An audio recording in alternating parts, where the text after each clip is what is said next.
Hello students. Chapter number 7 कर रहे हैं, lifeline of national economy.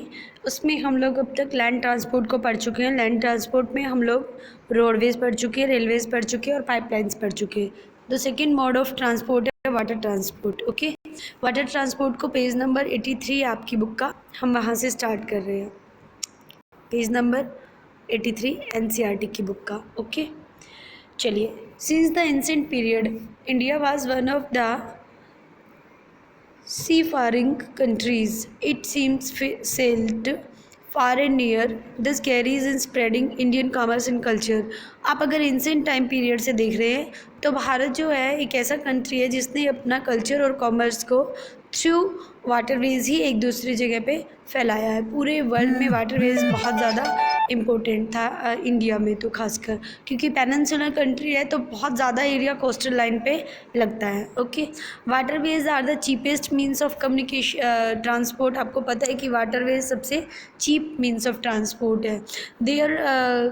They are most suitable for carrying heavy and bulk goods, क्योंकि बहुत भारी हैवी और बल्कि जो गुड्स है उसके लिए बहुत अच्छा, बहुत स्टेबल है ये। ठीक है, it is a fuel efficient and environment friendly. अब क्योंकि फ्यूल भी इसमें कम लगता है जाने में, अदर्स को मुकाबले अगर ट्रेन जा रही है या रोड ट्रांसपोर्ट यूज़ कर रहे हैं तो, और एनवायरनमेंट के फ्रेंडली भी है, मतलब पोल्यूशन भी बहुत कम करता है। ठीक है, दूसरी बात अगर फाइनेंशियली भी देखा जाए तो कम खर्चे से ही चलता है, इसीलिए वो चीप है।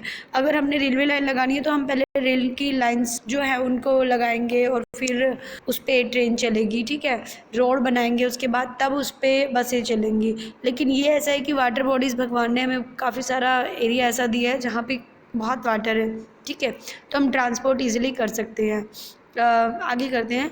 India has inland navigation. India में इनलैंड जो नेविगेशन होता है वो लगभग 14,500 किलोमीटर की लेंथ तक होता है। ठीक है, यानी इंडिया का कोस्टल लाइन अगर आप देख लो तो वो 4,500 किलोमीटर की उसकी लेंथ है। एक बात और इन्होंने इंपॉर्टेंट बताई है, इन्होंने कहा है कि उसमें से सिर्फ 5,685 किलोमीटर नेविगेशन एरिया ऐसा है जिसमें मशीन्ड वेसल है, यानी कि जिसमें मशीन से चलने वाली मोटर शिप्स हैं या शिप्स हैं जो मशीन से चलने वाले हैं। ओके, उसके बाद आता है कि नेक्स्ट पेज पे हम कंटिन्यू करते हुए चल रहे हैं। ये आपका पेज नंबर 84 है।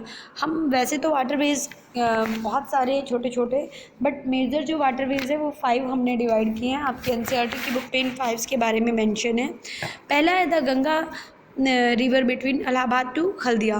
पहला जो बना हुआ है या इम्पोर्टेंट माना जाता है वो NW नंबर 1 यानी कि नेशनल वाटरवे नंबर 1 है जो गंगा रिवर पे है। अब गंगा रिवर कहाँ पे है? नदर्न इंडिया में है, नदर्न टू ईस्टर्न। तो इलाहाबाद यानी यूपी से लेके हल्दिया यानी वेस्ट बंगाल तक नेशनल वाटरवे नंबर 1 है जो 1620 किलोमीटर तक स्ट्रेच है। ठीक है, पहला आया गंगा रिवर पे इलाहाबाद से हल्दिया तक NW नंबर 1। फिर national waterway number 2 Brahmaputra river पे है, सदिया से लेके धुबरी तक, सदिया से लेके धुबरी तक। अब सर्दिया कहाँ है? अब सर्दिया है आंध्र प्रदेश में, क्योंकि आपको पता होना चाहिए, सॉरी आंध्र प्रदेश में नहीं, अरुणाचल प्रदेश में। आपको पता होना चाहिए कि ब्रह्मपुत्र जो है वो अरुणाचल प्रदेश से हमारे इंडिया में एंट्री कर रही है। तो सदिया से लेकर धुबरी तक है और 891 किलोमीटर है जिसका नाम है नेशनल वाटरवे नंबर 2। ठीक है, 1 जो थी ध्यान रखिए वो गंगा पे थी, इलाहाबाद से हल्दिया तक। ठीक है, 2 कहाँ है? ब्रह्मपुत्र पे है, सदिया से धुबरी तक। उसके बाद तीसरी देखते हैं। तीसरी है, इसमें कहा है थर्ड वाली है, the third important the western coastal canal is, वो एक कैनाल है केरला में, जो केरला में ही इस तरह से फैला हुआ है, केरला के अंदर ही लंबाई की उससे। ठीक है, वो कहाँ पे है? वेस्टर्न कोस्टल कैनाल है केरला में, कोटापुरम, कुल्लम और उद्यागमंडलम और चंपाकरम कैनाल्स हैं। ये आप कह सकते हो कि 4 कैनाल्स हैं, आपस में जुड़ी हुई हैं। केरला में 205 किलोमीटर का नेशनल वाटरवे नंबर 3 है, ठीक है, western coastal canal in Kerala. उसके बाद आता है specified stretch of Godavari and Krishna river. अब ये जो गोदावरी से लेके कृष्णा रिवर है, गोदावरी कहाँ है? आंध्र प्रदेश में, ठीक है। गोदावरी आंध्र प्रदेश में से है और कृष्णा भी क्या कर रही है, वो दोनों नदी ना तमिलनाडु और आंध्र प्रदेश के बीच में डेल्टा बना रही है, स्ट्रेच करके। गोदावरी और कृष्णा आपस में डेल्टा बना रही है और उस डेल्टा के पार्ट में ही NW नंबर 4 है, यानी कि नेशनल वाटरवे नंबर 4 है। उसका स्ट्रेच 1078 किलोमीटर तक है, गोदावरी और कृष्णा नदी के डेल्टास पर। ओके, उसके बाद बहुत इंपॉर्टेंट और लास्ट आ रहा है specified stretch of river Brahmani along with माती रिवर। माती रिवर और ब्राह्मणी रिवर दोनों के ऊपर है ये डेल्टा चैनल है, महानदी और ब्राह्मणी का ईस्टर्न कोस्टल कैनाल, जो कि 5088 किलोमीटर यानी नेशनल वाटरवे नंबर 5, ठीक है।